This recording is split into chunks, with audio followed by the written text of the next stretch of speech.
Hi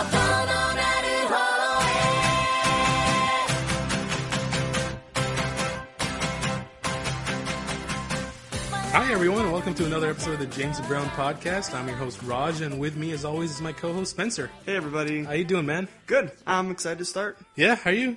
I don't really know, actually. We're not going to talk about it. I'm just excited. You know... You're not going to rat me out, are you? No, but Okay. You know, you just said that, and whatever. We said this in Pilot's Love Song podcast, but I'll say it anyway again because not many people listen to that podcast. How many views? 4? I don't know. I guess people really don't care about Pilot's Views Love don't Song. matter. We changed 4 people's lives. That's all that matters. I don't think we changed their lives. They just heard me swear a lot. Yeah, you were really angry. Well, for good reason. Anyway, like I said in the Pilot's Love Song podcast, Spencer and I are very much into romance. Romance is kind of, I won't say it's our thing, but it's something we really get into. Not together. And myself particularly, I prefer romance comedically, stuff like Angel Beats, stuff like that. Spencer prefers dramatic romance overall, stuff like Anohana, King Toboku, Toradora. And that's kind of where we overlap, but we kind of clash too.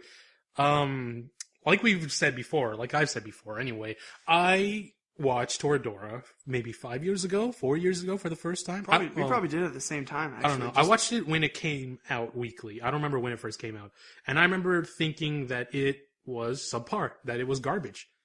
And you didn't like that.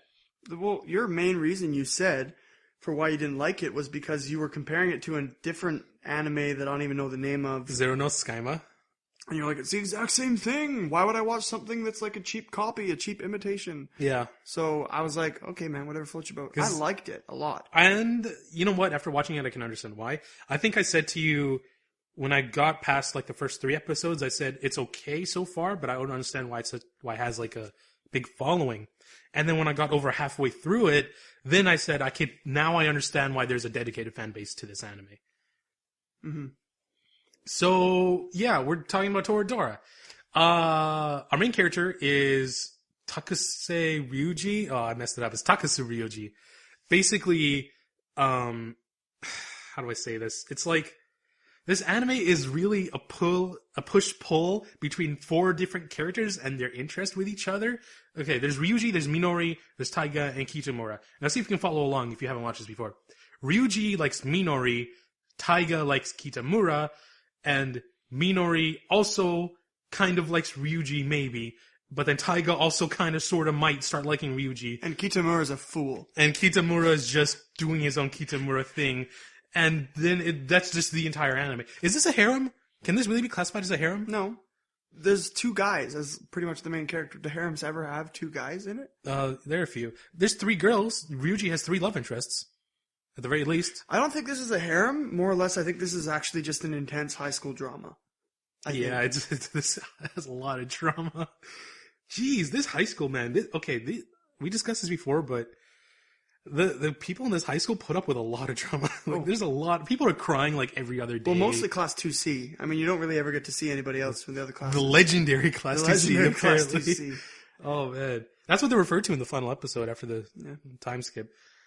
Yeah. So, Ryuji's our main character. We have 4 main characters, but Ryuji's like our main character. We see everything through his eyes. And you know what? I instantly related to this guy because people describe him as being scary looking. He has this like piercing gaze. Do you know how many people tell me I look scary? A lot of people. You're over 6 feet tall. You are a significantly solid man. And you know, you're East Indian. I'm not saying anything about it, but a lot of people, some very uninformed people would be very afraid if you walked up to them in the middle of the night. Plus you wear leather jackets and aviators all the time. I don't, only when it's sunny. But, look, I related to him instantly because I've had a lot of people have told me, you know, I thought you were really scary at first, but now you're like, you know, I see you're a nice guy. And it's the same thing with Ryuji. People think he's scary, but when they get to know him, they see he's a nice guy. I related to him mostly because what goes on in his head is hilarious. Like, how he's so simply in love with cleaning. I don't know. That's just, I just really like his character because he doesn't get all wrapped up in the drama of Taiga. He just kind of goes along with the flow because he simply just wants to take care of her. That's obviously it changes later on, but I don't know. I really like Ryuji for that because he's just a solid main character, an unwavering. He is a very good anchor in this series. Yeah. I've never once had an issue with his character while watching the show. And that's a good thing. I can't really say that for a lot of anime, for a lot of romance drama anime anyway. So the other main character really is Taiga. She is, I mean, tell me if you heard this before. She's a somewhat small, I guess you could call her a lolly, tsun. And she's very abrasive. She's very loud. She beats people up. And she just hates everybody. Or at least that's how it comes off. That sounds like every small lolly soon in anime existence. And they're all voiced by the same person, I swear. Like Hayate Combat Butler? It's always similar. I swear to God, this is just one girl, or woman, sorry, voices every soon lolly in existence. It's just like she has a monopoly on it. It's called typecasting, man. You do one thing once, good. She does it. You do it for the rest. She does it well, but man, if you watch enough harem and stuff, you get really sick of hearing her voice. But you know what? She does a pretty good job in this role. There's a couple moments in the show where she just completely hits like the perfect notes she needs to when she's just voice acting, and she really brings the character to life. Taiga, like, I used to really hate Tsuns. I've like kind of grown more, I don't know, warm to them over the past few years, but Taiga is probably, other than Chitoge from Nisekoi, she is probably the most likable Tsun in anime that I've encountered.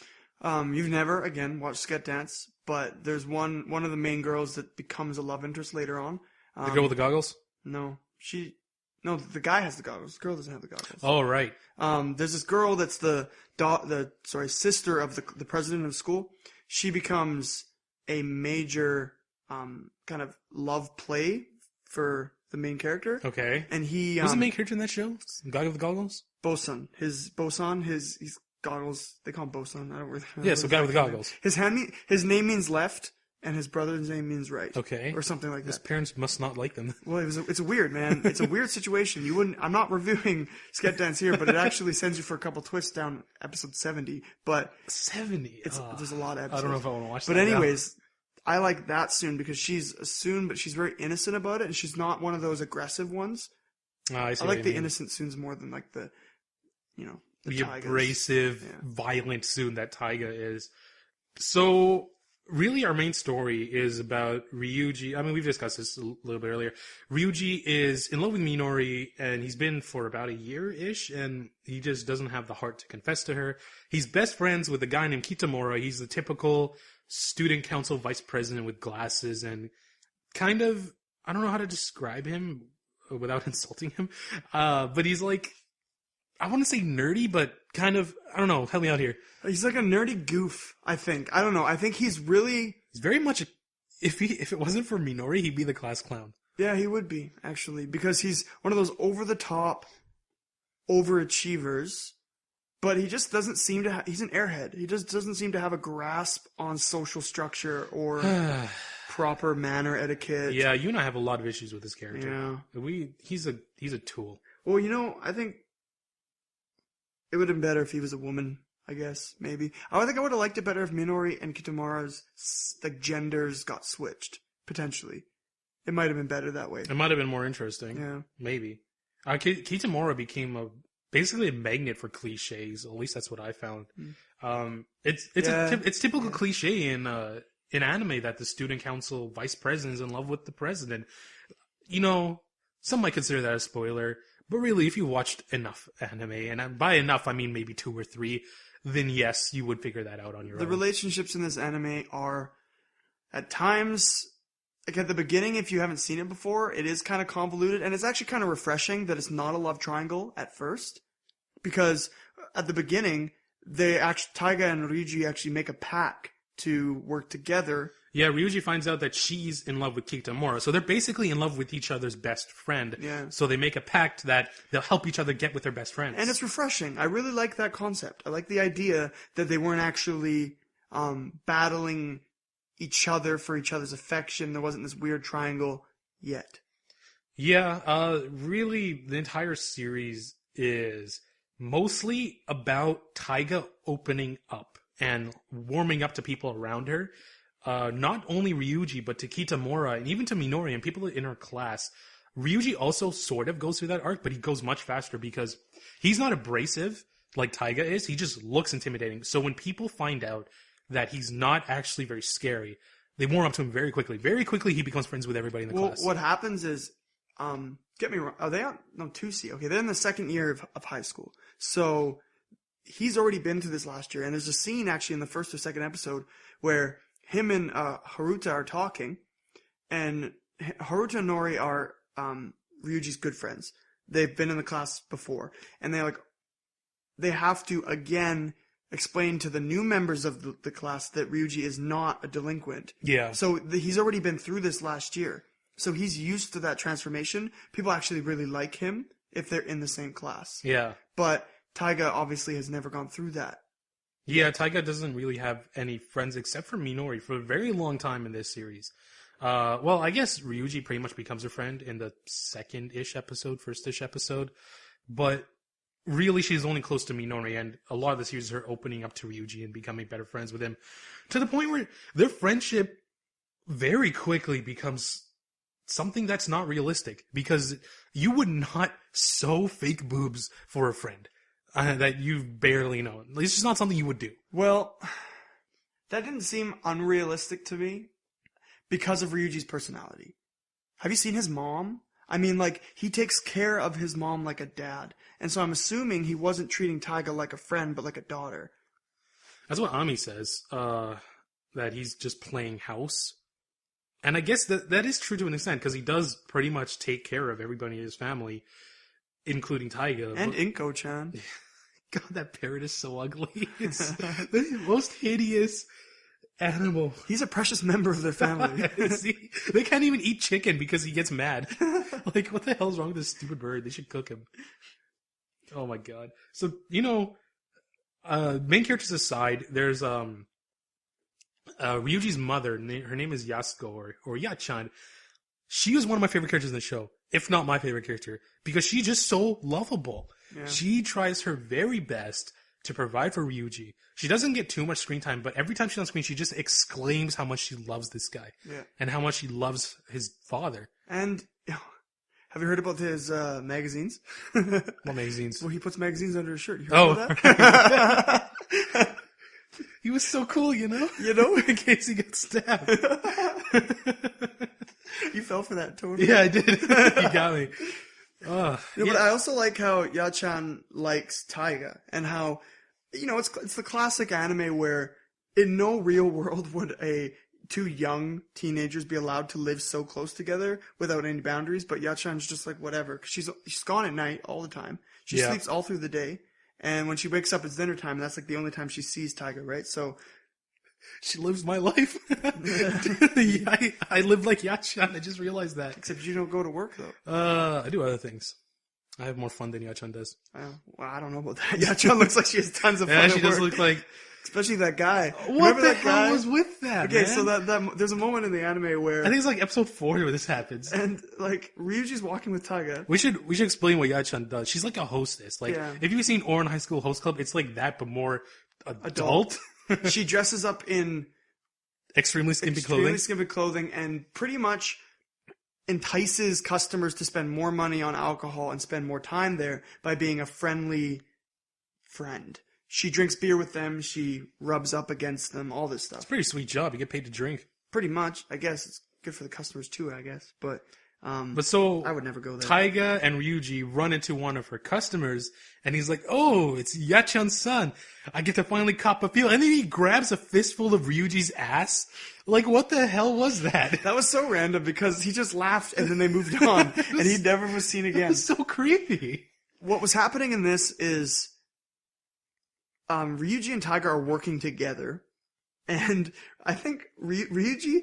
What I like about him is he's so innocently obsessed with Minori, and a lot of people claim that Minori is his son, and she's one of those girls that's just brilliant. You know what? Watching her makes me tired. Yeah. She just burns me out, man. And we know of those kind of people in the real world who are so introverted, And Minori is not introvert, so extroverted that they will just suck energy from everybody around them and go, go, go. But Minori is crazy. Like Yep. at one point, they asked what she did over summer break or something like that. And she's like, work, baseball, baseball, work, baseball, work, baseball, work. She works like 3 or 4 different jobs. And her reason for it was... That's a spoiler, man. You shouldn't tell them. Well, I guess so. I won't tell them. Fine. But no, okay, but... They reveal in the last episode, or like the third last episode. I'm doing it different, don't worry. Okay. She said her reason for it was because she doesn't want to waste away her life. That was one of her initial reasons that she told everybody. Okay. Yeah. That's what I was, I'm just sorry. trust me. I thought you were going to spoil it. I'm Trust me, sorry. bro. Trust I'm me. sorry. So, Minori is, to everybody, at first, very glowy, but we all know that there's always dark shadows behind people who glow so bright. I didn't like her. I didn't like Minori. Yeah. She works best in small doses. Every time she made a small cameo when she wasn't really in the episode, for example, the pool episode, then she was legitimately funny. The pool episode, she says, I don't know what she says in Japanese, because the translation is, like, fake breast special forces, but the way she says it sounds exactly like Ginyu special forces. So because I've heard Ginyu Tokusentai so many times in my life, and hearing Minori say that but refer to breasts was hilarious. I think I saw the episode like 4 a.m. I burst out laughing. It was so funny. But that's when she works best, when she's in small doses and she's not really a center focus. She is. It was such a strange thing because as comedic relief as she was, she has, unfortunately, the position of being Ryuji's centerpiece. Right? And I just didn't think that Ryuji was aiming high enough with Minori, you know? Like, at first, like, I was like... What do you mean by that? Well, because Minori, like, didn't seem to fit his personality very well. I agree with that. I didn't think they were a proper fit for each other. Ami said the same thing when he's like, you're the sun and she's the moon. Yeah. Right? You get burned if you get too close. Because it's true. He doesn't seem like the kind of guy who could keep up to her pace. And so that kind of thing I didn't really feel like their relationship could work out. They do not feel like a legitimate couple that could ever exist. Yeah. Every one of his other there were only 2 more, but his other 2 love interests, it feels like he could legitimately be with them. That's what I like about this anime, though, is it does relationships mostly very realistically, especially the small group of friends aspect. Yeah, you read that from my notes. It was but like honestly though, it was, and I was feeling the same way. But like this anime does friendships very, very well. It very realistically captures what it's like to have a close group of friends. When Ryuji's talking to people about the girl he likes, I felt like I was kind of watching you and me talk, you know? Because we're that close. So it's extremely realistic. What I like, though, as well, going back to Minori, is like, as much as we say, we can look at Ryuji and say, buddy, it's not going to work. But Ryuji won't listen. And you know what? That's what high school kids do. They put girls that they like on a pedestal. Yeah, that's true. And they will say, you know what? She's perfect regardless of anything that could go on. And they idolize. But that's realistic. And I like that. Yeah. The final main character that we haven't talked about yet, but we mentioned a couple times, is Ami. She comes in later than the other members of the main cast. And she's Kitamura's childhood friend. And she's a model. And she puts on a fake cute facade where she calls herself by her name in third person. You know, Ami-chan's so cute. Ami-chan's an airhead, yada, yada, yada. But in reality, she's like an abusive kind of... I don't know how to describe her. She's exactly like the girl from Zvezda plot. Which one? The eye patch girl. Oh, yeah, she's pretty similar. It's the same voice, I think. Is it? Yeah, I don't know. I think it's exactly the same voice. In my opinion, Ami's the best character in this anime. She's the most complex. Yeah. She's the most interesting. And she's the most dynamic. And she has the most legitimate reason to be a love interest, in my opinion. Yeah. Well, yeah, I mean, I said she's the most dynamic, but I mean, some of the main characters move along. Like, Ryuji's pretty static. Like, he probably makes a couple changes inside very slowly. Yeah, his development is slow and there's not much of it. Yeah. But because he was good to begin with. He doesn't need it. That's the thing. Yeah. Because it's about him and the world revolving around him, changing around him. You know who's static? Kitamura. Kitamura, yeah. We might talk about this prick. He makes one blip near the end, near episode 18 or 19. One blip in his personality. And then he goes back to normal. So Kitamura... all right. What we're going to talk about right now happens in episode 2. It's probably the furthest thing we'll spoil, because the thing with Toradora and anime like this really is we can't really talk too much about plot points. because it really spoils it for you. And even if they're kind of small plot points, like the thing about the guy grabbing his ass, now that you know that's coming, it's not going to be as funny, right? And really, this anime doesn't have many moments like that, which are like really, really funny. So we don't really want to talk too much about those, which is why we're going to focus on relationships and stuff. But basically, episode 2, it's very nice that this happened very early on. Taiga says, I'm confessing to Kitamura. And she confesses to him. Mm-hmm. And so she's rejected. Kitamura says, very interestingly, I think that you and I will be great friends. She's like, no. This is a confession of love. And he's like, yes, and we'll be great friends. He never outwardly says, I don't love you. He does it subtly, right? I thought the way that he dealt with her confession was actually pretty mature in that aspect. This anime does this a lot, where they don't say things specifically. At least in the first 3/4 of the anime, near the end, they start spelling everything out for you, which I'm not really sure why. I'm guessing in case anybody hasn't gone in the last 20 goddamn episodes, they might as well throw it at you now. Like I was saying, there's some slow people watching anime. They Yeah. need help, right? So, like, it's... Basically, the thing is, you find out later is the reason he rejected her is because he fell in love with somebody else. He was in love with Taiga a year-ish ago, Mm-hmm. and then Taiga fell in love with him after that. It's plausible. It's plausible. I actually like that. I like that they revealed that pretty early on, but I like that they had that history.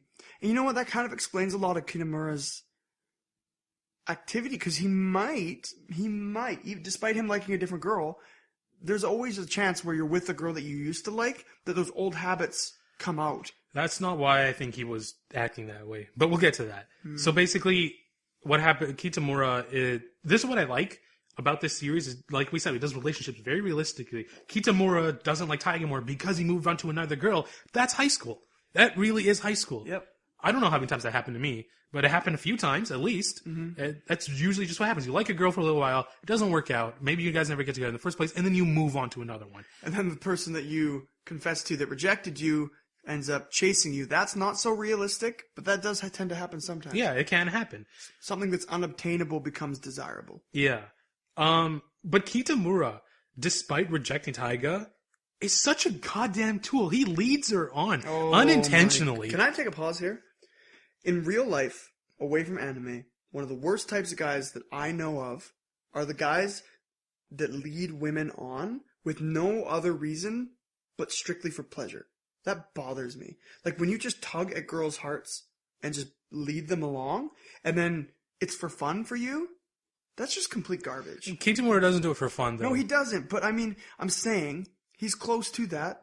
Does he not have enough senses to realize that what he does, even the smallest thing, drives Taiga insane? I have so many issues with this character because of this. They try to play it off saying, oh, Kitamura's just an airhead or he's a blockhead. That's not a good excuse at all. He leads Taiga on so much. Okay, you know this girl likes you. You know she is really, really into you and is still holding hope that you'll love her eventually. And so you dance with her? Like, yeah, instead of that whole scene. That dance pissed me off. And she was eating a crepe, and he's like, "Can I have a bite of your crepe?" He leans in, bites a corner of the crepe, and then backs away. And I'm like, "Look, buddy, like it's not something you do. You're in a group of 4 friends, right? There's everybody knows there's a little bit of dynamic relationships going on. But despite the fact that you like somebody else, does not mean your tight friendship relationship is safeguarded against misunderstandings. Exactly. You can't be that pushy and that, I guess, that flirty and not even realize that there could be side effects. I know why he does it. It's because he says he wants to be great friends with Taiga. It's something he but really that's beyond wants. Great. You know what? Like he's trying to force friendship. It doesn't work. We differ with this, though. My idea of how to be friends with a girl is much different than how you view friends with a girl. So the fact that we're even agreeing that this guy's a douche is pretty impressive. Yeah, I've done some things that you consider a little questionable. Because in my opinion, Ryuji's relationship with Ami is like my limit for where I would go with friends with the girls. I would chat with them about life problems. I would listen to them, but I would never cross a line of flirting at all. Because it's just like, I know of the disaster that can happen to girls' hearts when that happens. That's just me. You, on the other hand, will go waltzing right in, break all kinds of physical boundaries on the guise of friendship. That's what you'll do. Are you saying I'm as bad as Kitamura? I'm not saying you're as bad as Kitamura, but you've left a trail, my friend. Of broken hearts. Oh, I sound bad now. You don't sound. But the thing is, coming from me, you're not as bad as Kitamura, because Kitamura's just a complete fool. You don't go around a girl that you like or that she likes you and just destroy her. Yeah. Okay. But you have way more leniency in regards to relationship between male and female. I'm a little more. You wouldn't even be alone in a car with a girl. No, man. I'm saving that. I saved it for my wife. I'm old-fashioned. I'm weird. But the fact is... I wouldn't say you're old-fashioned, but you are weird. We both agree that Kitamura was a fool. There's a few times in my notes that you read where I call him a tool or a prick or just someone who's not very good. Also, for some reason, he's used for fan service a lot. What the hell's up with that? I don't know what's going on, but it seems like the illustrators... You know how sometimes women in anime are drawn completely way more busty than normal? Yeah. Just for fan service? Yeah, okay. yeah. They do that with Kitamura. But, yeah. On every other episode, he's shaped exactly like Ryuji. And Ryuji is never outed as someone who's muscular. He's just a normal, thin Asian guy. Whatever, right? Yeah. But when in the pool episode, he's got like these rock hard chiseled abs and like pecs or whatever, right? Then... later on in another pool episode, he's just normal. He looks exactly like Ryuji. And then there's that beach house scene. Oh, the villa. When they go to her vacation house and he's like completely naked and has a small towel on his crotch. And he's like, look, he walks all the way downstairs, not even wrapping himself in a towel. But in what world would Ryuji ever want to see? He's like, I thought it was just Ryuji here. Okay, you and I are pretty good friends. I would never want to see you like that. And I'm pretty sure you would never want to see me like that. And you know what? What the heck would possess Kitamura to walk downstairs not even wrapped? Like, he's not even wrapped. He just has it covering his crotch. And then what the heck was with Minori? Like, what was she doing? Yeah. She started taking photos of him. This is where I never understood the relationship between Kitamura and Minori. Who are they together? Are they friends even? They are. They're definitely friends. They're both on the softball club, right? He's the captain of the male softball club. She's the captain of the female softball club. And I think they get along like that really well. I do like that they don't... Oh, I can't say this. It'll be a spoiler. Okay. I'll have to save it. Damn it. But anyways, what I'm noticing is just like in the one scene, he's like... He has no self-awareness. He actually bothers me because his reactions to situations are entirely unrealistic. Because would any guy stand there and go, oh, stop it, when someone's taking cell phone pictures of you completely naked? And then, what made him drop the towel? Like, what did he do? He did something stupid. I don't remember. He dropped the towel. This is pretty funny, though, when Minori's reaction, I saw something dark and bushy. And she, like, faints completely. So does Taiga. They both faint. Ami, was she there? Yeah, she was there. She's like, you suck. You're such an idiot. What the hell's wrong with you? Ami is such a good character in this show. Okay. She very much, like I said earlier, the way Kitamura rejected Taiga, Ami does something very similar in that regard. Where a lot of times when she gives advice to Ryuji, she does it like that. She does it by making analogies and references to other things. She'll never outright tell him what to do because she wants him to figure out on his own so he grows as a person, which I really like. What I liked is how quickly, because they introduced her so late in, I guess you'd call it the first season, they had to dynamically alter her character quite rapidly. It wasn't a slow transformation. Yeah. But what I liked is that by the time you got to like the school festival, she was a completely different person than the first couple episodes that you saw her. Because she had friends. But it was realistic.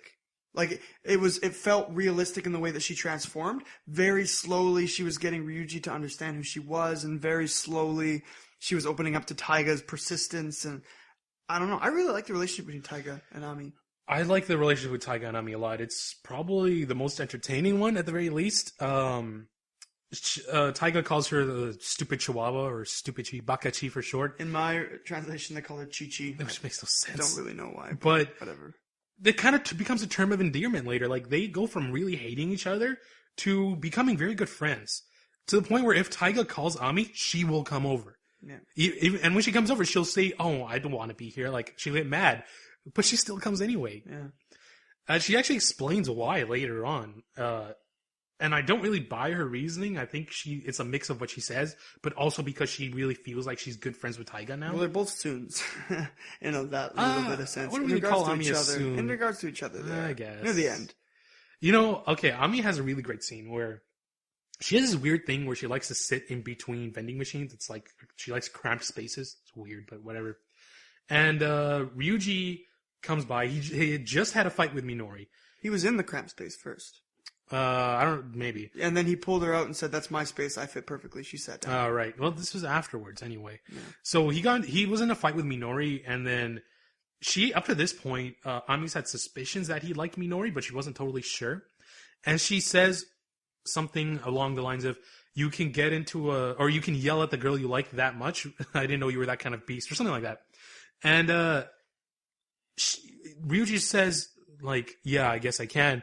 And then her eyes just there's a small shift. Very, very small. But that is the anime telling you that now she knows that for sure he likes Minori. Mm. And they don't ever outwardly say it. I like this anime's depiction of fighting.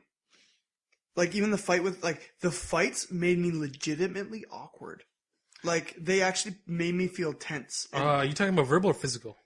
Both, kind of. The fighting, if not comedic, the comedic ones, the actual real fighting, though, if they actually happened, that felt pretty bad. But actually, the verbal fighting, yeah, it felt pretty heavy. Yeah, like between Minori and Ryuji, like that interchange they had, where it was just it like hits you. That one didn't really bug me because I don't like Minori, but like the fight between, I guess it's kind of a fight between Ryuji and Yachan near the end of the series. Oh, that hurt, man. That hurt a lot. Yeah. The fight between him and Taiga, I mean, they fight a few times, so it doesn't really bug me, but when they actually fight, like when it's an actual fight where there's a huge misunderstanding, like, and it's not some stupid one like at the beginning, but near the end, I don't know. It just doesn't. The voice actors are really good in this series for kind of encapsulating what their character is supposed to be sounding like. Yeah, they do. Ryuji and Taiga's voice actors in particular completely nail the roles in this series. The art is really pretty in this show too. Yeah. You watched it into 480p. I don't know what's wrong with you. It was on Crunchy. I'm just. I saw that on Crunchy and not dealing with that. So I went and got the Blu-ray box set, and so I had glorious 1080p. It also came with an OVA, which you didn't share with me. You know what? It doesn't matter. I don't care. You I could have brought the 3 terabyte over, and you could have helped me out. But you know what? You did come over, but you didn't bring the 3 terabyte. Yeah, feels greedy. That's your fault. Oh. Anyways, it wasn't that bad. But it was so funny. We had a moment. There's just some weird audio. I know what you're talking about. We had both our laptops open, and I was watching I don't know what episode it was, like episode 11 or whatever, on my computer on Crunchy, and it was streaming 480, and it was all right. So he puts his laptop up, running 1080, and I just couldn't help but watch his. The colors were better. Everything was just better. But then we tried to sync up the audio, and it took us 5 or 6 times, and it was always echoey. All of a sudden, in a magic moment, it went boom. And then it was like the entire room was filled with our speakers. This is just sound. Sound impresses me, The fact that the wavelengths can match up so perfectly that you can't even realize where the sound's coming from anymore. I don't know. It's just cool. It was a really dumb moment in our lives, but it was fun. It was, yeah. We sat there and went, we just witnessed something that no one will care about, which is why we're sharing with you. So this series does, like we said, it does relationships very well. A lot of story and character development happens through body language, like I just talked about with Ami. That happens multiple times through the series. A lot of reveals are done through body language, which is something I like a lot. I don't like it when this anime starts throwing the reveals at you, which it only really does near the end of the series, because it kind of undermines the subtlety that it had before. But I can kind of overlook it because it doesn't happen too much. You know what? This made me realize, how I always say, the first 3 or 4 episodes of an anime are really sugary sweet. There's always kind of more of a slice of life, you're building the characters, that kind of stuff. That's what I felt with the first half of Toradora. Yeah. It was a lot different of an anime than the second half.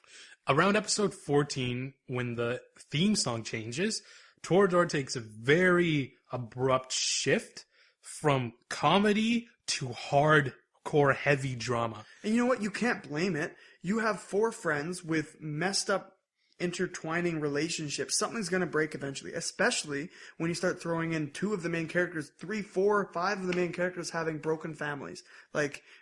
You can't stop it from happening. You know what I mean?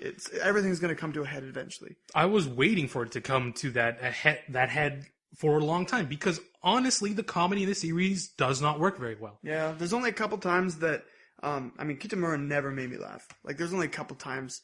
He made me laugh exactly once, when they took that class picture at the very end of the series, and like, he's like, watch out, my powers of a god are running out, but he's like being held up by two guys, and by powers of a god, he meant their ability to hold him up. So he actually falls over on top of Ryuji. It's pretty funny. But other than that, I don't give a crap about Kitamura. He's not funny. And Minori's only funny in small doses. Like that one where she was sleeping and she drew the eyes on. That was pretty funny, yeah. Well, just because she was on there for 2 seconds. Yeah. And it was only a little bit of spice in the scene, but it made me laugh so hard. I don't find Taiga funny at all. Ryuji has his moments, usually when he's cleaning. Yeah, usually when he's cleaning. He's so obsessed with cleaning, but he makes it really funny. I love Haruta. They were on cleaning duty together, and then he's like, oh, I got this. He's like, oh, lucky. And then he just leaves. Oh, Haruta. He just says the most broken English. Okay, you know what? No, it's so funny. You're glad you said that. One of the moments that made me laugh the hardest, actually, and it was, I think, during the scene where she drew on her eyes, was when Haruta was sitting up trying to read, like, Shakespeare, and he was like, d'autres, is the most Nobody's paying attention to him. Everybody's talking, and the teacher's even like, okay, we're done. And then at the end, he's like, nobody's listening to me. You know what? English is not easy. Poor Haruta. You can't just get it right away. He is the butt of so many jokes, and then it's revealed near the end, he's in a throwaway scene, that he's the only one in the class with a girlfriend. He's the only one who has a girlfriend, and he never tells anybody either. Okay, even though he's a side character, he's a great side character. He's so funny. Like, there's one time where they were trying to decide what vote they should do for their class thing. And he spends an entire, like, I swear, an entire half episode is dedicated to him masterminding the guys to join forces to vote for the women to be dressed in these tight Chinese dresses. But he's an idiot. And so, at the very end, like, Nori is sitting in the back saying, no matter what, the women are like, a bunch of chickens. They can't gather their forces and all guys are united. He goes in and says, okay, and the winner is, and he draws. He doesn't even take, like, a majority vote, and everybody calls out, and then he says, oh. Like, in English. It was just, his character is fantastic. When this anime is really trying hard to set up, like, gag scenes and stuff, it's not very funny. But situationally and environmentally, when it does great comedy, it's actually kind of funny. And it's because the characters are really endearing in their roles. That's what I find. Like, you're so used to their reactions to what it's going to be. Like, you know that Haruta is an idiot. And so, him being an idiot at the end of all this, when you thought, oh, actually he's made a change, it just makes perfect sense. And it makes you like the anime even more. So, comedy-wise, I think it did a good job at the beginning half to set everything up. And I'm glad that it kind of dropped most of the comedy in the second half. I don't think it did comedy very well. And I mean, I know it tried to go the way of angel beats in a way. It's pretty common in anime, romantic anime anyway, where they use pretty much the first half of the series as a comedic way to endear you to the characters, and then they hit you with the drama because of the comedy, you've become attached to them, but you don't realize it. Mm-hmm. And then the drama hits you hard. You know what? Sorry, this is why I like fillers, I watched One Piece via anime, and then only recently started picking up the manga. I can't believe you just said that you like fillers. I like fillers. Let me explain why I like fillers. I know exactly why you like fillers. Okay? You've told me this before. And I still don't agree with you. I like Chopper, and I like Robin, okay, a lot more than if I do and did by just reading the manga. Because there was a couple arcs where, you're just having filler episodes so they can do whatever they want with the characters.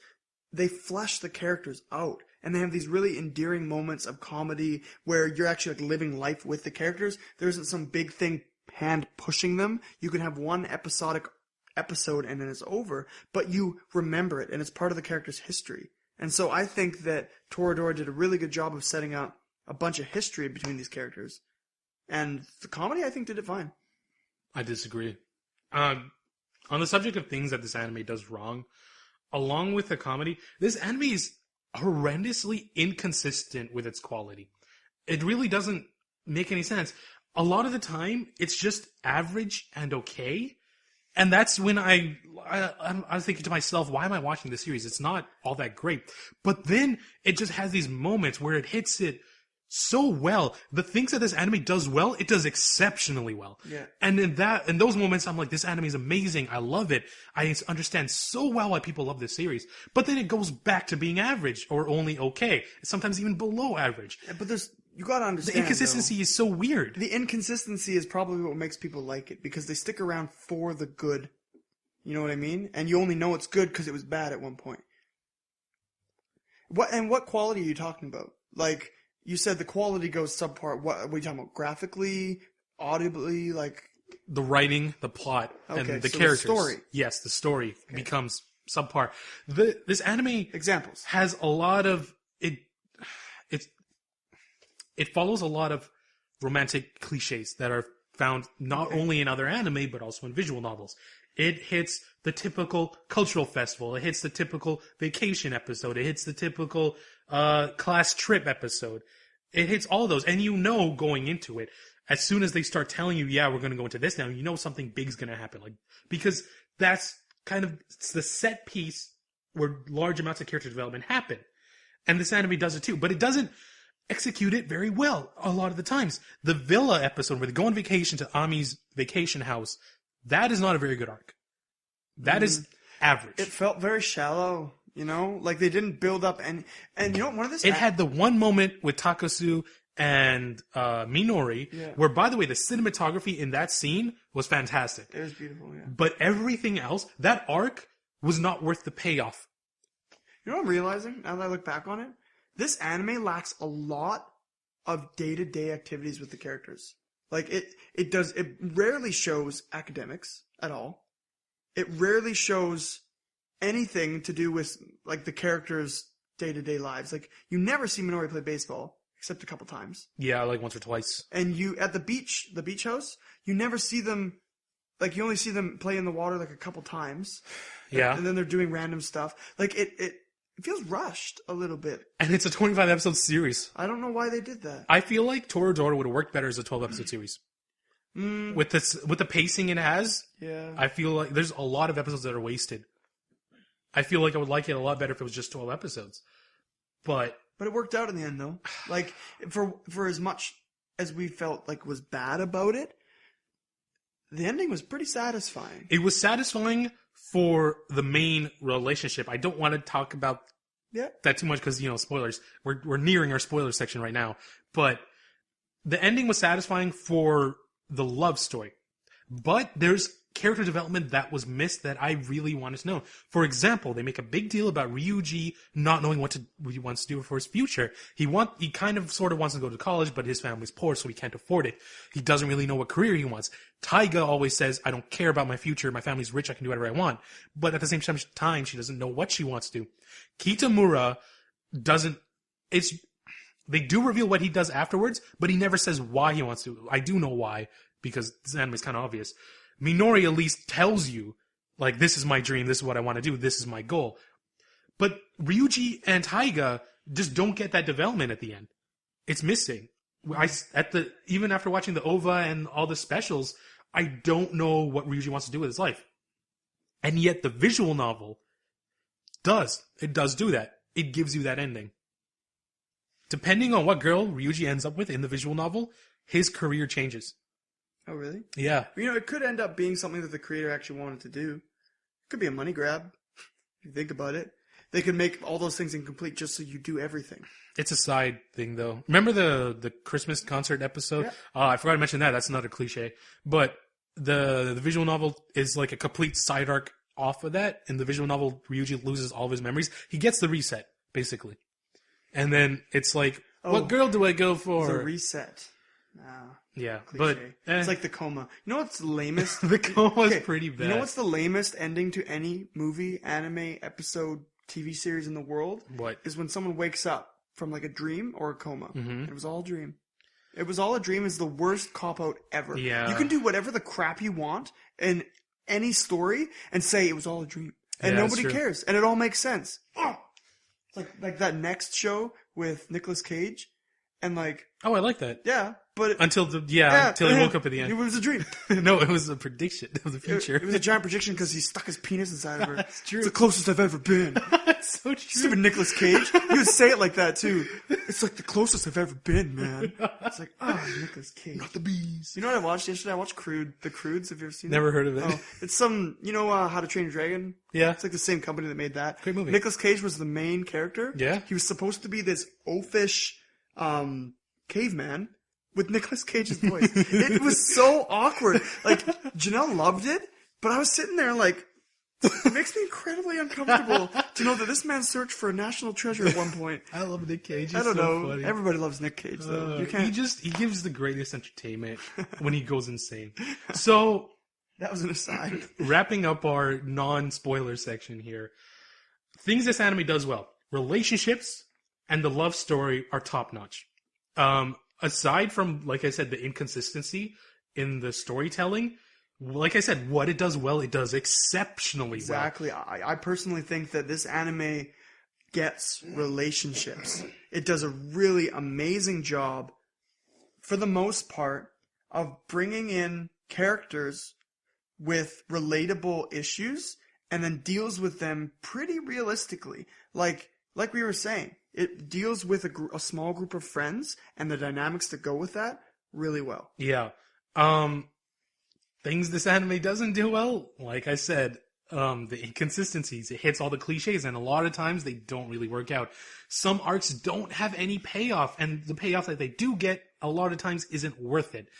And there's just a little bit of development that I find that's missing. Yeah. I think the main thing for this story is, another detriment to it, is that Minori and Kitamura aren't great side characters. They're only okay at best. Ami is fantastic. Yeah. So the thing is, for this anime, if I were to recommend it to you, it really, really hinges on whether or not you can accept a story that's all about a tsun. If a tsun, like it was for me the first time I watched it, if you don't like tsuns, the supporting cast is not enough to make up for it. Zero Note Tsukaima. I hated tsuns when I watched that, and the main love interest is a tsun, but it had a lot of action, a really funny supporting cast, and fan service to kind of back it up. But this anime, it doesn't have the fan service, which is fine. It would ruin this anime. It That's just a plus doesn't for fit. me. That's a good. It doesn't have the. There's a couple points that has action, which we'll get to in the spoiler section. But man, the one fight in this anime, the one actual physical fight, is brutal and fantastic. But it doesn't, like I said, this anime doesn't have the action. It doesn't have the side characters to help it out. So if you do not like tsuns, I cannot recommend the series to you. But if tsuns are no issue, or if you actually like them, Toradora's not awful. Toradora, as I've been saying for a while, is a good anime. I can say it's a good anime, but it's missing enough where I cannot say it's great. Mm-hmm. It's a little shy of being a great anime. The lack of plot development, setting development, world development bothers me. Yeah. But the characters, the times that it made me laugh, the art is pretty beautiful at some points and pretty okay at others. Overall, nostalgia may have helped me, but I, again, highly recommend this series to anybody who loves anime and loves romance. It's if you're like me and you're more into the romantic comedy aspect, I would skip this series. The drama is very good most of the time, but yeah, if you're looking for a romantic comedy, I mean, it's called a romantic comedy wherever it's listed online. The comedy doesn't work.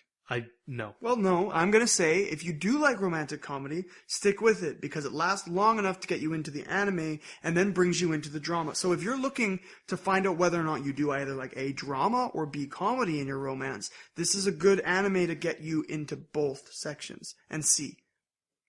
Personally, I highly recommend it. What you say is not funny, I most of the time find pretty funny. So I recommend it with an asterisk, like if you're into tsuns or if you don't mind tsuns. And I recommend it because I think that it's a good starter place to... You know what I mean? You call them cliche, but if this is one of the first anime that anybody watches, they won't know that yet. I highly doubt if someone's listening to this, it's going to be the first anime that they've ever watched. Yeah. So, all right. We're going to move on to spoilers now. We're going to talk about specific scenes and stuff, discuss them, analyze them. One thing that actually someone wanted us to discuss is Taiga's parents.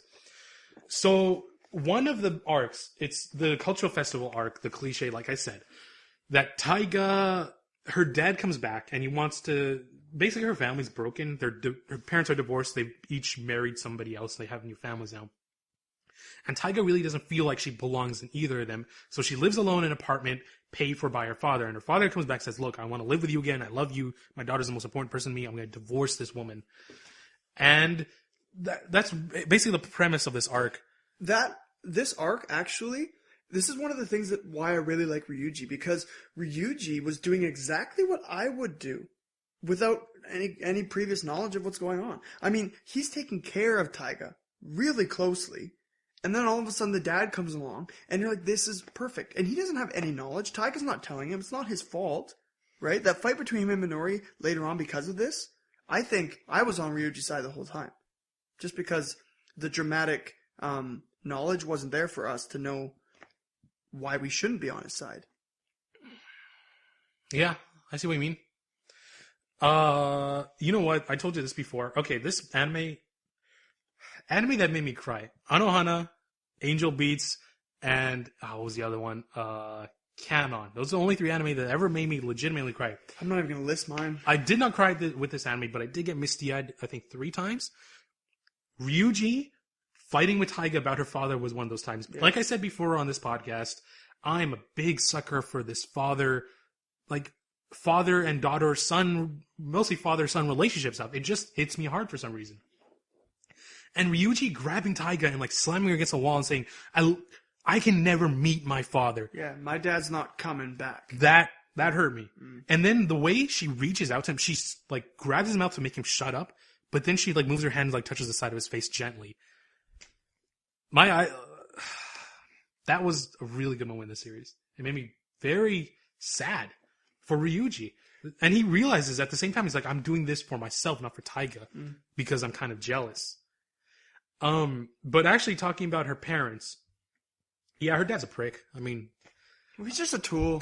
He's a classic busy dad who, he's a selfish guy. He had a daughter with a wife he's no longer with. He's super busy with work. Then he waltzes into her life after cutting off her savings, pretty much forcing her to do whatever he wants because she's screwed otherwise. Yep. And then turns around and goes on a business trip, sending not her but Ryuji a text message. Yeah, not even to her. Like not even to her, but to Ryuji to what the heck? Yeah, what a guy. That's just garbage. Like that. You know what? Like he seemed like a nice guy, but he's classic hateable dad.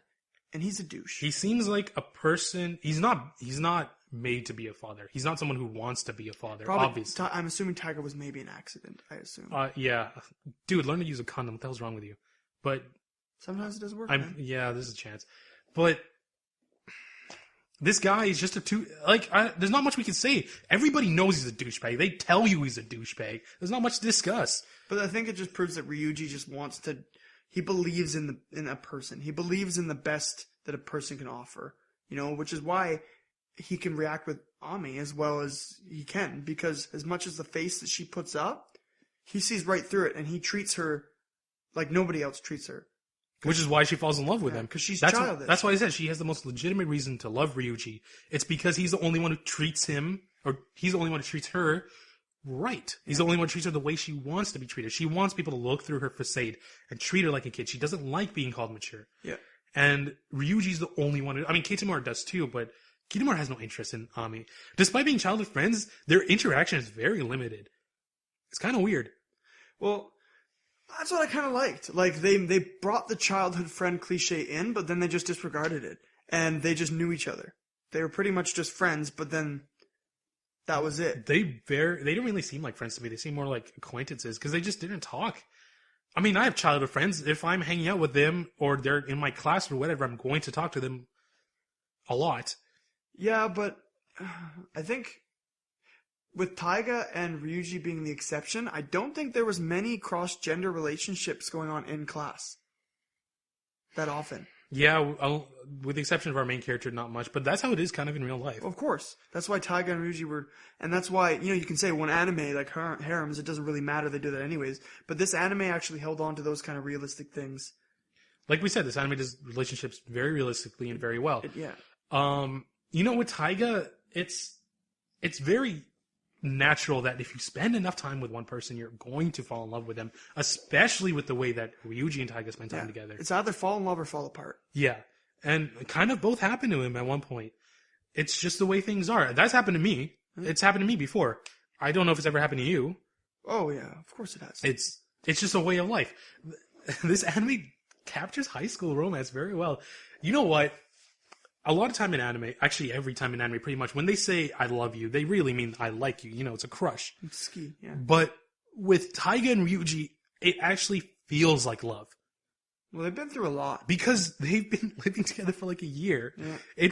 They've kind of skipped over the whole crush thing and gone straight to being a married couple. You know why I like that? I think there's a lot of issues these days with what people view like romance and courtship as. Like, I think there's a huge miss with people where they think that they should just go straight to dating.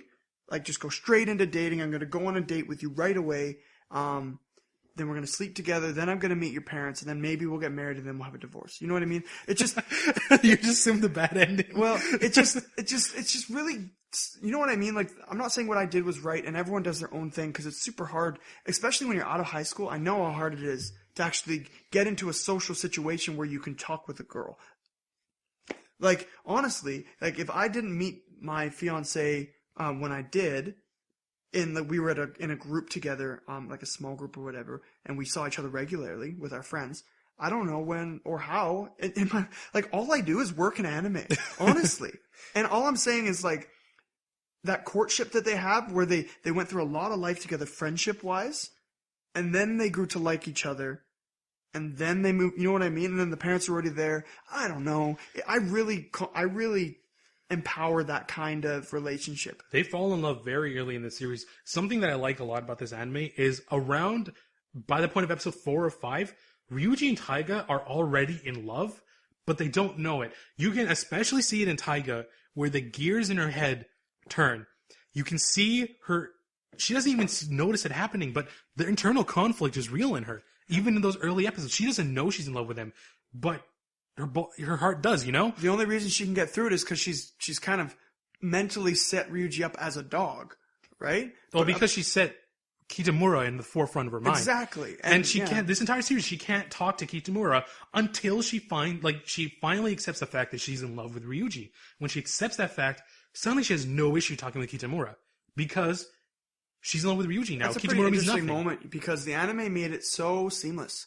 Like, it just, she understood her feelings, and all of a sudden the transition to talking to Kitamura normally was just... Yeah. As soon as she did it, I noticed it right away. I was like, oh, that's cool that the anime did that. And then the anime tells you, like later on, I'm like, there's no point when you all, like... Yeah, I mean, this isn't how am I not supposed to figure that out? Like, really? Yeah. So we've already talked about Taiga's dad. Her mother. I don't particularly think her mother's selfish, like some people say. I can really understand where she's coming from. She actually really wants Taiga to be a part of her family. But she doesn't see why Taiga doesn't feel like she belongs. It makes sense to me. And it makes sense why they clashed over that. And her mother is very much like Taiga. Something funny that this anime does, which is also, again, realistic. They show that adults are really just kids. Yeah. There's the difference between an adult and a child is the fact that an adult can hide their emotions a bit better. An adult has forced responsibility on them. That's pretty much it. And when her mother breaks down and basically becomes a kid because Taiga runs away with Ryuji, Taiga laughs and she realizes that her mother's just like her. And because she makes that realization, she figures out that she can get along with her mother and she can convince her mother that, yes, I'm going to get married with Ryuji and yes, you should accept this.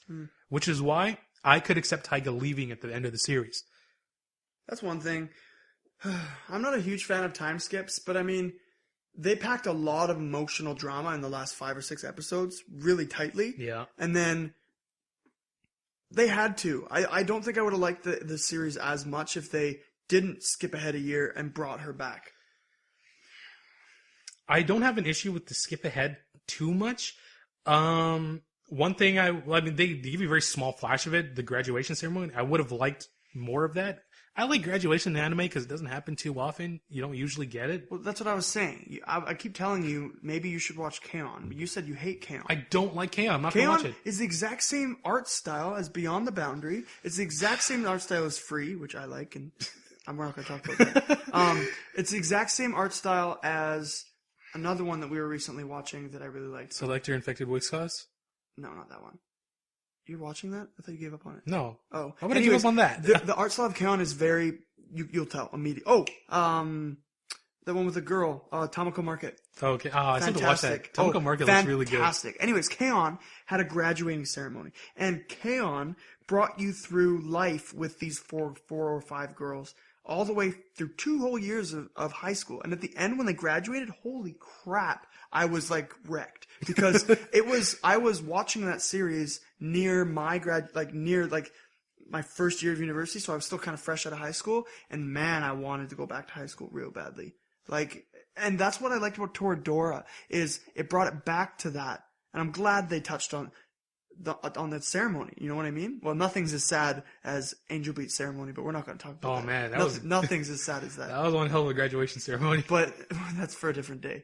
But I don't think it was. I mean, how long can you make a graduation ceremony, honestly? Well, Sakuraso made theirs about 15 or 20 minutes long. It was a long graduation ceremony. But there was something... Sakuraso did pretty well. But other than the graduation ceremony, like I said earlier in the non-spoiler section, I wanted some more character development. I want to know what Ryuji wants to do with his life. I want to know how he got over the money issue. Yeah. If he got over it at all. I want to know what he did in this year, how he's grown as a person. I want to know... Actually, I don't care about Kitamura. I was about to say I want to know about Kitamura. He goes to the U.S. That's his, what he wants to do. Of course he goes there. He wants to go follow the president, which is fine. I don't care. What we were alluding to before is that Kitamura, confessed to Taiga at the beginning, right? We said that. Yep. Then Taiga rejected him. Then later on through the year, he actually fell in love with the president of the student council. We said that as well. Goddamn cliche. But we find out later that the president is actually in love with Kitamura too. But the president needs to go back to the United States. And she doesn't want Kitamura because she knows how straightforward he is. He'll follow her straight there. And he's like, she doesn't want him to She wants him to follow his own path in life and not just follow behind her. Just stupid because he ended up following her anyways. So they should have just ended up together in high school and avoided all the drama. Yeah, but you know what? Okay, that entire arc, the Kitamura doesn't want to be the new president arc, I didn't like because Kitamura himself sucks. He's not a fun character. I don't find him particularly interesting. And I watched the whole thing, but even then I was just like, I was waiting for the payoff. He does the confession. That wasn't payoff for me. I was like, there is payoff in the action because, when Ryuji goes to confront the president saying, why didn't you, talk about his feelings? She says some excuse that I can't remember right now. And then Taiga grabs hold of him and says, you need to go be with Kitamura because I can't do anything for him. I cannot comfort him. Which, there's 2 reasons for that. 1, she's not really his close friend. And 2, she's unable to talk to him at this point. She still cannot speak to him properly. And therefore, Ryuji's really the only one who can help him out. So Ryuji leaves. And then Taiga, I wrote this in my notes, she pulls out a wooden sword from her school uniform. How does that fit? I don't know. The wooden sword's almost as tall as she is, and yet it doesn't show at all in her clothes. But yeah, and then she's like, I don't know if I'm going to do is right, but I'm going to do it anyway. And I like what she does here. She shows up to the president, and she's like, fight me. And the president's like, she gets up, and she's like, I'm in a bad mood anyway, let's do this. And they brawl. And this fight is vicious. There's blood, there's spitting, there's hair pulling, there's punching. And it's brutal, and it was fantastic. The art gets really dirty and sketchy, and it really fits the fight really well. Yeah. The animation gets a lot more fast-paced. Yeah. It fits very well. This fight was brilliant, and really it was a great payoff for the end of the arc that I really didn't like. The arc itself is not very good. It's not executed well, but man, that fight. And holy crap. It just proves that this anime takes considerations to all the characters involved. It doesn't leave people hanging, especially with Nori and Haruta. Haruta, and Kano, they decided to build up those characters and not just make them one-offs, which is nice. I really liked Kano from the moment I laid eyes on her because I like the strict student council president. But as soon as I saw her, I was like, that's why Kitamura rejected Taiga. Yep. Despite having watched the series a while ago, I didn't remember too much of it when I rewatched it. I only remembered very vague things, mostly because I didn't like it the first time I watched it. But I actually wrote that at one point in my notes. It was like, I keep predicting what this anime is going to do, and I don't know if it's because I've seen it or because this anime is just really cliche, but I'm pretty sure it's the former. Oh, one thing I want to talk about is you stopped me from talking about Minori's reasons for working. Oh, yeah, because it was a spoiler. Oh, you want me to continue that? Her reason for working is basically she wants to save up to go to a university for baseball. And she wants to be a professional baseball player and make money that way and become kind of fulfill her dream because she was told that girls cannot play baseball. Yeah, I just don't like Minori. I don't like Minori either, but her reasoning's fine. I guess her reasoning's fine, but she's such a one-dimensional character. But she does do something very well is when Taiga and Ryuji decide to run away together, Minori gives them her money and she says, this is my life savings. I don't approve of what you're doing, but I'll support you anyway. Yeah. This anime does friendship so well. Her character, at its core, is very one-dimensional. However, Minori is very good with how she deals with Taiga. I love the friendship between Minori and Taiga. I think that's really cute. Yeah, like they're best friends. Like after the festival's over and Minori and Ryuji had won the race, and Taiga runs up and goes, I love you. You know what I mean? That's just so cute. Like they're so nice together. But Minori is always looking out for Ryuji and Taiga. And that one moment where after the Christmas party or during the Christmas party scene, where Minori is kind of around Taiga when Taiga's yelling and screaming. Oh, when she breaks down, yeah. And then Minori makes a decision then and there. How do you make that kind of selfless decision? You know what? This is why. Taiga likes Ryuji more than Minori does. How does she know that? Because she did not break down at the mere thought of losing him. She broke down when she actually lost him. Just at the thought of never being able to be this close with Ryuji again broke Taiga. It destroyed her. Yeah. That didn't happen to Minori. But it just proves that Minori is actually a lot more mature than she lets on. I don't know. I think it just proves that she's a two-dimensional character. Taiga was actually in love with Ryuji where Minori just liked him. That's how I saw it. You know, I really like this series because there's a lot you can talk about and there's a lot of introspection that goes on afterwards. Like you're looking at the anime and how it's playing out and there's so much dynamics that can relate to some point in your life. It really makes you think. Like I said before, Kitamura moving on from Taiga for another girl. I mean, that's happened to that's happened to anybody who's probably listening to this. It's natural part of life. Being around a person long enough or your friends and then you kind of fall for them. Again, a natural part of life. It just happens. And that's what this anime feels like. Natural. Like there's a lot of unnatural things that go on, but it's supposed to be funny. There's only a few situations that seem forced, and otherwise a lot of the flow.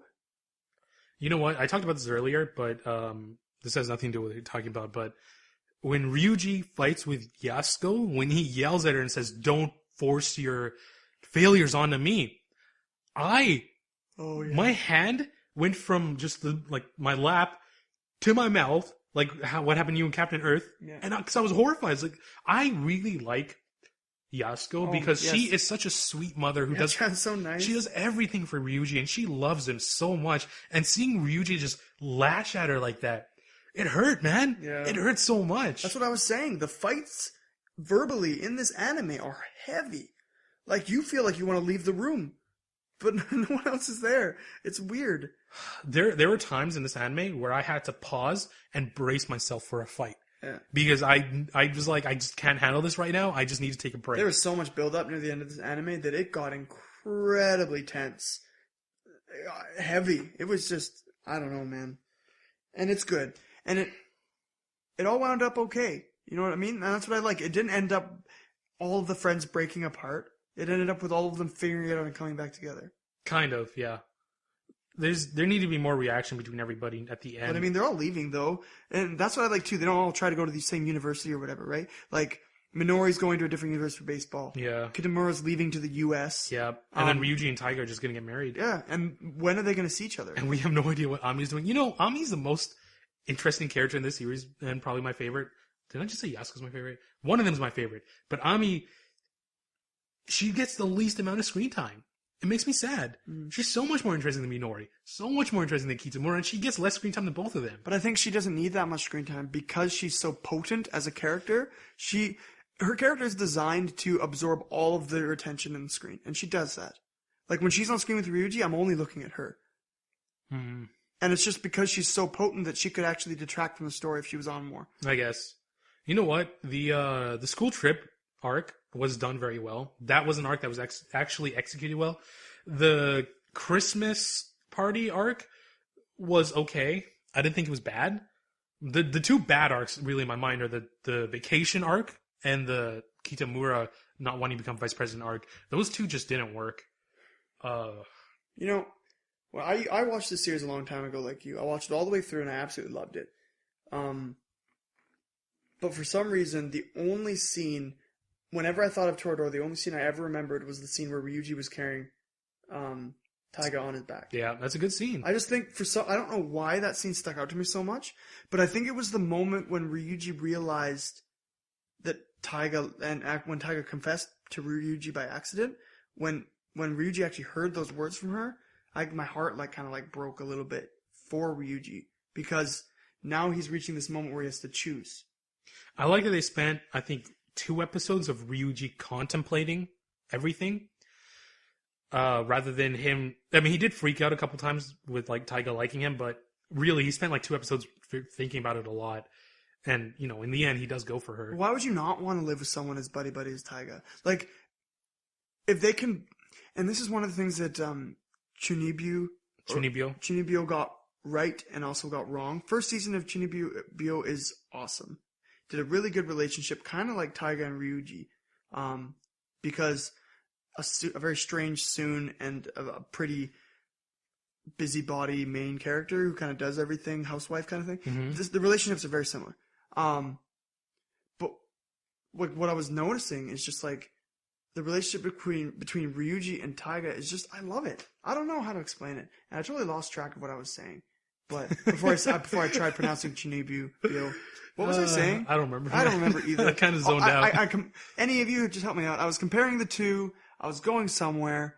I don't remember. You go on. Taiga and Ryuji's relationship is very nice. It is very nice. I like that. But again, it hinges on whether or not you can stand tsuns or not. You know what? Nisekoi, this is all thanks to you. Nisekoi is the one that really endeared me to tsun characters with Chitoge. Okay, look. I don't want to give Nisekoi spoilers away because the anime's not where I'm about to talk yet. But Nisekoi also hits these cliches. It does the class trip. It does the school festival. That's because Nisekoi's a harem. But Nisekoi does them so much better. It executes all of the cliches so much better. That's because it's a harem. Harems are at their core cliche. That's what they do. They live and breathe cliche. And yet it executes it better because it's supposed to. This anime's not supposed to execute these cliches. But these cliches are where it has the most important character development. I guess so. I think that's just where they decided to put it. Nisekoi just does it a lot better. Of course. It's true. Nisekoi's just better. I like Nisekoi. I started comparing this anime to Nisekoi after the vacation. I was like, you know what? This kind of happened in Nisekoi. And Nisekoi just did it better. And that consistently happened through the rest of the series. You know what? The one scene in this show that we need to talk about is the kiss. That was, it was everything you could have hoped, really. It was a great kiss scene. That's why we said it's the only one it was the only one you get. And it was very satisfying. That's why when I was first starting anime, I was much, much, much more strict than I am now with fan service. Ridiculously. I would not watch anything that had even an ounce of anything bad. And so I would review sites crazily asking what kind of ecchi is in this, what ecchi is in that. And Toradora came up as a good one. And you know what? It's one of those series that this is one of the main reasons why I say anime does not need fan service. Because you can get an amazing story, a great cast of characters, without the fan service. You know what? That's like saying a movie never needs nudity because you can have great development without it. Yes. But sometimes it's necessary. It's necessary if it's the kind of movie we're watching. This isn't the kind of movie I know. It would ruin Toradora if Toradora had fan service. But I'm saying there are anime out there that need it and those are the animes that I don't need. Honestly, what anime requires nudity except those stupid anime? Gantz needed it. What's Gantz? Yeah, it's not something you should watch. Exactly. It's not very good. Okay. You know what? When has there been a series that had nudity that you've ever said was a good one that I should watch later? High School DxD. Really? You know what? High School DxD you know what? is actually I'm not really even going to good. talk about it because I will get flamed so hard if I say anything about it. High School DxD is fantastic. You know what? I think everybody who watches High School DxD says exactly like you do. You go, I watched High School DxD and the action was great. And the boobs were cool. No, everyone... Okay, the fan service in the first season is pretty tame. But then the second season, they go all out. Every episode, you get a ton of fan service. And I was talking with Angelo about this, and Angelo likes fan service a lot more than I do. And he's like, man, it got really out of hand in the second season. I'm like, yeah, it got really out of hand. I think High School DxD is kind of like the guilty pleasure of most anime watchers. Except I don't feel guilty about watching it. I know. You know what? The final fight in the second season between Issei and the Vanishing Dragon was so cool. It's two guys who wear dragon mech armor and they just beat the crap out of each other. The main character, his power is he can double his own power, while the other guy, his power is to have someone else's power and absorb it. So, yeah. What? So those two are fighting. It's just so awesome. It gets to the point because the main character's only overpowered usually in the climax. And so the girl he's in love with, she's a lot more powerful than he is. And she's going to go help him. And then her dad's like, if you go right now, you will literally be burned up just by his excess energy that's like flowing from their fight. And she's like, but I want to help him. He's like, you're going to die. And I'm like, that's so cool. You know what? High School DxD is awesome. It's good. Okay, you just do your thing that you always do. Describe it with really cool words and great storytelling, and I'll be content. I'll pretend that I know of it. It's really good action. Yeah. I mean, the storytelling's kind of all I was saying before was that the main characters who feed off of some sort of sex something or rather, like that stupid anime that came out this season with those stupid penguins and the stupid front tail. Daimag. That's still going on. I've been watching I'm reading comments and stuff, and he gropes that innocent girl every episode because that's the source of his power, right? What the heck? Who would sit there and watch that? Horny teenagers. Hey man, there's just some people out there who just aren't ready for porn yet, so they gotta go kind of in between. Oh, okay. And then there are people who are beyond it because you don't need it. Oh, you mean, okay, I was like, what the hell's beyond porn? Like, is there super porn? No, it's like a wife. I was really confused. Is wife not beyond porn? I'm like, when, super porn? Super porn? Like, what would that even consist of? Anyway. So, I think we're finished with Toradora. I think so. We already gave our closing comments in there at the beginning of the non-spoiler, or at the end of the non-spoiler section. But yes, it does. It has good animation. Opening ending theme, at least the first two are good. Second ending theme is okay. Second opening theme is not very good. It's called My Silky Love. What the hell does that mean? What the hell is Silky Love? How is love silky? It doesn't matter. I don't care because nothing beats the first opening. And the first ending. It's just good. Bonita. It's good, man. Oh, the ending is good. Yeah, we're gonna put that. We're gonna put that for this podcast. Of course we got it. Burning Love. Yeah. Vanilla something. It was good. It's good. Or I think it was Salty Love. I don't know. I can't remember. All I know, like, you know what? Toradora. I'm gonna confess something to you guys. I just got it off my chest. I only watched up to episode 13 before this review. You told me not to out you. I'm just gonna out it. You know why? Because I needed to watch all the other anime. I'm very busy with the wedding, whatever. I'm glad that Raj was able to watch the entire thing because he was able to fill me in and my memory came back. Hence why I was able to talk to it. I was up till 5 a.m. last night watching the series. You are a champ. And that's why I was able to talk to it at such a level because he took a bunch of notes and it helped me out. But yeah, so if I said anything that sounded strange, it's probably because I was pulling out of thin air. My notes were hideous, man. Hey, but we work well together, so it worked out fine. Yeah. But anyway, so I hope you guys enjoyed our review of Toradora. Just some more closing thoughts on Toradora. Like I said, great animation, very good storytelling when it comes to relationships. A bit inconsistent in the quality of the storytelling, but actually more often than not, it's not very good. But like I said, the parts that it does well, it does exceptionally well to the point where they kind of eclipse the parts that it doesn't do well. So, like I said, if you don't mind tsuns, I would very much recommend it as a romantic comedy. Well, just a romantic series. Yeah. A romance series. It's a great romance series to put on your catalog and say, I've watched it, and it's definitely in my top 100 before I die. And I already watched it, so I can die. Top 100, huh? Top 100's a big thing. 100's a big thing. It'd probably make my top 100, yeah. But One thing that I forgot to mention in the non-spoiler section is that this anime has no rewatchability. There's no reason to watch this anime. Yeah, that's why I haven't watched it in like 6 years. It's just, once you've gone through it once, the comedy is not there to make you come back for jokes. Once you know what the drama is going to happen, or what kind of drama is going to happen, it just doesn't hit you the same way again. Yeah. So really, this anime is a one-time view thing. It's not like something like, I don't know, Angel Beats, where we could keep watching it because it's really funny, or something like Anohana, where you can watch it because the characters are so good that they keep you coming back. And Anohana is not on a rewatch list for me because it's on the exact same thing as My Dog's Miley or whatever that show was. Marley and Me? Yeah, Marley and Me, that one. Oh yeah, I can't watch that either. See, you don't rewatch things like that because it turns you into an absolute butter mess. I will not watch Marley and Me. Yeah. I've been told to do it. I know exactly why people tell me to watch it, and I will not. Don't do it. As a dog owner, it's just not something I can ever do to myself. Try this. Try having your dog die, and that same dog was slept in your room every night on... You went to a thrift store one day and bought this really awesome blanket that you thought you were going to sleep in because it was this giant tiger blanket, really comfy. Find out that your dog loves it more than you, so you give it to your dog, okay? Then your dog dies on that blanket, and then you bury that dog in that blanket in the backyard. It's like a waste of a blanket, but... You're not going to sleep with a blanket that your dog died on? And then, a week after, you watch Marley and Me. And any of you who have watched Marley and Me know that dog died very... very harsh. It was very harsh, and they buried her with a blanket, and it was rough. And so Anohana, I marathon that, and there were only 2 times you and I have cried together. Angel Beats was one of them, because we watched that together. Toy Story 3 was another one.